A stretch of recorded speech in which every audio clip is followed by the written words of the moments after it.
Root mobile पर सवाल है। ये सवाल पूछा है विकास जी ने। ये जानना चाहते हैं कि रूट मोबाइल इनके पास 850 के भाव पे है। नज़रिया बताएँ। थोड़ा-सा इन्हें अगर टाइम फ्रेम भी अपना बताना चाहिए था, अगर वो बताते तो ज़्यादा अच्छा रहता। खैर, रूट मोबाइल 850 के भाव पर है, तो आगे क्या स्थितियाँ रह सकती हैं इनके लिए? देखिए जी, इनका रूट ही उड़ गया है।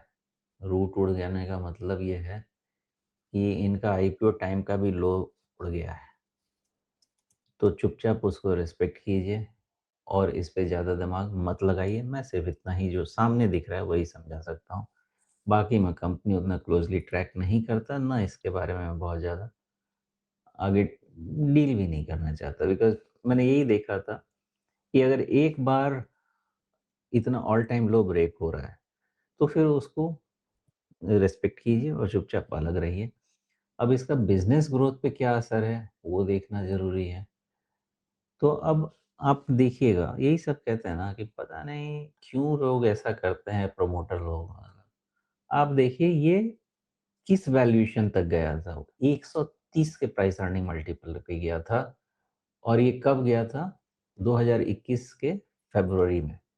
2021 के फ़रवरी में इसका प्राइस देखिएगा भाई साहब, उसका हाई बना था करीब-करीब ₹2000 और उसके बाद ये स्टॉक गया ₹2400 तक। सपना दिखाते हैं, सपना और कुछ नहीं। अब वही वैल्यूएशन क्या इस 10 टाइम के वैल्यूएशन पे कोई इसको पूछने को रेडी नहीं है। तो सेल्स डीग्रोथ पे डीग्रोथ आप कंटीन्यूअस देखते जाइए। इसको 10 टाइम्स का भी वैल्यूएशन क्यों मिलेगा? जब आप quarter on quarter sales degrowth कर रहे हैं, एक क्वार्टर में लॉस भी घुस चुके हैं, तो वैल्यूएशन तो पूरा ही चला जाएगा, कॉन्फिडेंस पूरा ही चला जाएगा and that is what is happening. ये जब से फिर से सस्टेन्ड ग्रोथ पाथ पे नहीं आएगा, इस बिज़नेस मॉडल पे ही क्वेश्चन आ जाएगा।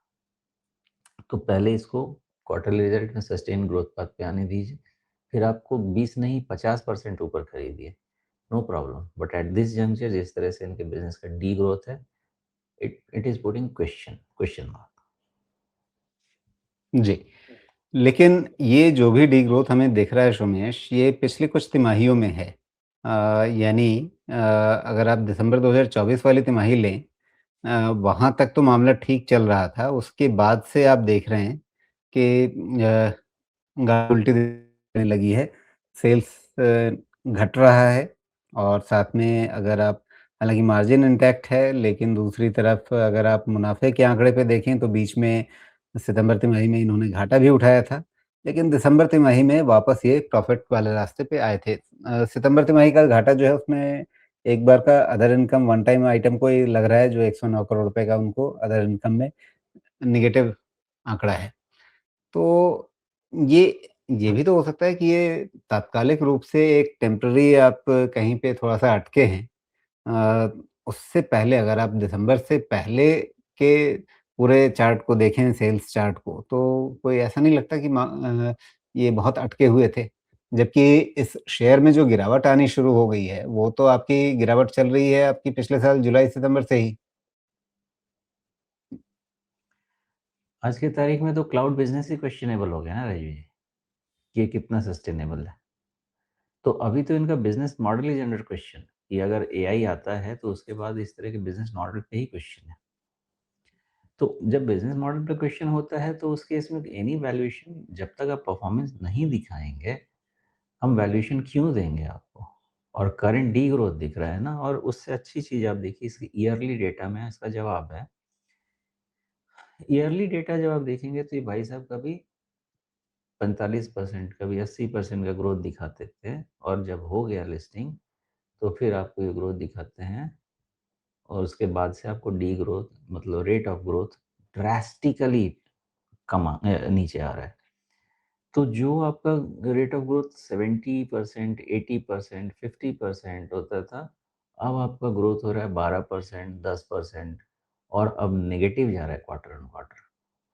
तो पैसा कैसे बना रहे हैं, ये इम्पोर्टेंट है समझना। क्योंकि देखिए ना, पहले ये 3,500 करोड़ के सेल्स पे 333 करोड़ का प्रॉफ़िट बनाते थे, 4,000 पे 400 करोड़ का प्रॉफ़िट बनाते थे। अब ये 4,500 करोड़ पे 334 करोड़ का प्रॉफिट लास्ट फाइनेंशियल में रिपोर्ट किया है। तो आप सेल्स बहुत बढ़ाते जा रहे हैं, लेकिन आपका मार्जिन सस्टेनेबल एकदम नहीं दिख रहा है यहाँ पे, और अब तो आपका सेल्स डीग्रोथ शुरू हो गया है।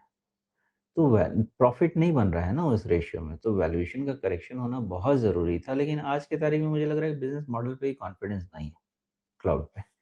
नहीं तो 10 टाइम पे ही हो गया ना, तो 10 टाइम में कितना है देखिए, तो हाँ, आज 10 लगभग। टाइम पे जी, इनको कोई खरीदने को रेडी नहीं है ना। तो मुझे लगता है बिजनेस मॉडल का इशू है मोर देन एनीथिंग एल्स।